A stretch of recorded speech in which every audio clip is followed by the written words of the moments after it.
আমি হিফজ শেষ করেছি দীর্ঘ কষ্টের পর। কথা ছিল কিতাব বিভাগে বাসা থেকে আসা যাওয়া করে পড়ব, কিন্তু পরে আবার হোস্টেলে আমাকে পাঠানো হয়। হোস্টেলে কষ্ট সহ্য না হওয়ায় কয়েকবার পালিয়েছিলাম, আবার কিছু ভুলও করেছিলাম, যার জন্য ক্ষমাও চেয়েছি, তারাও মাফ করে দিয়েছেন। এখন বাসা থেকে পড়ছি, কিন্তু বাবা মা আমার প্রতি আগের মতোই রাগ দেখান এবং দীর্ঘ 1 বছরেরও বেশি কথা বলেন না। আর আত্মীয়দের কাছে আমার ভুলগুলো বলেন, আমাকে অন্য ভাই বোনদের মতো দেখেন না স্বাভাবিকভাবে। এই পরিস্থিতিতে আমার করণীয় কি? এগুলো আমার উপরে জুলুম হচ্ছে কিনা? মাদ্রাসার ছাত্রদের, আবাসিক যারা থাকেন, অনেকের এসব দুঃখ আছে। অনেক অভিভাবক বাচ্চাদের প্রতি জুলুম করে।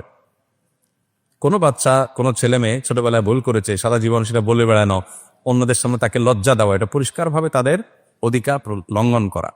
আমরা অনেকে মনে করি মা বাপ হয়েছি মানেই হলো সাবক্ষণ মাফ, বাচ্চার ব্যাপারে যা খুশি তা করবো। জি না, বাচ্চারও হক আছে, অধিকার আছে।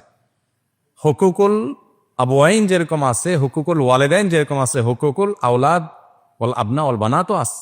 বাবা মার হক, তাদের অধিকার যেরকম আছে, আবার সন্তানেরও কি আছে? অধিকার আছে বাবা মার প্রতি।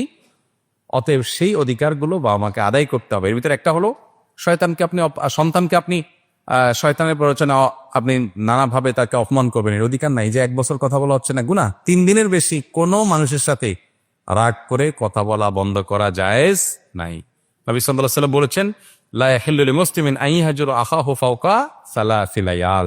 3 দিনের বেশি কারোর সাথে সম্পর্ক ছিন্ন করা জায়েজ নাই।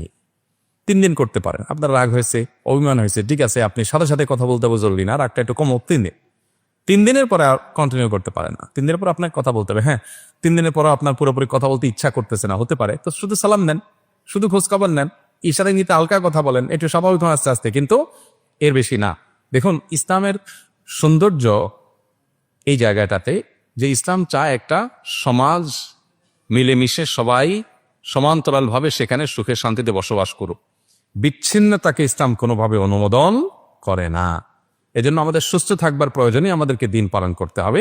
আপনি মানসিকভাবে সুস্থ থাকতে পারবেন। অতএব এই 1 বছর ধরে যে বাবা কথা বলছেন না, এটা তারা অন্যায় করছেন, এবং কথায় কথা যে অপমান করছেন, তারা না বুঝে বলছেন। যে ভাই প্রশ্ন করেছেন, আলেম হয়ে মা বাপকে বোঝাবেন, অন্যান্য আলেমদেরকে দিয়ে বোঝাবেন। আল্লাহ তাআলা তাদেরকে হেদায়েত দান করেন এবং তাদেরকে ক্ষমা করে দিতে হবে।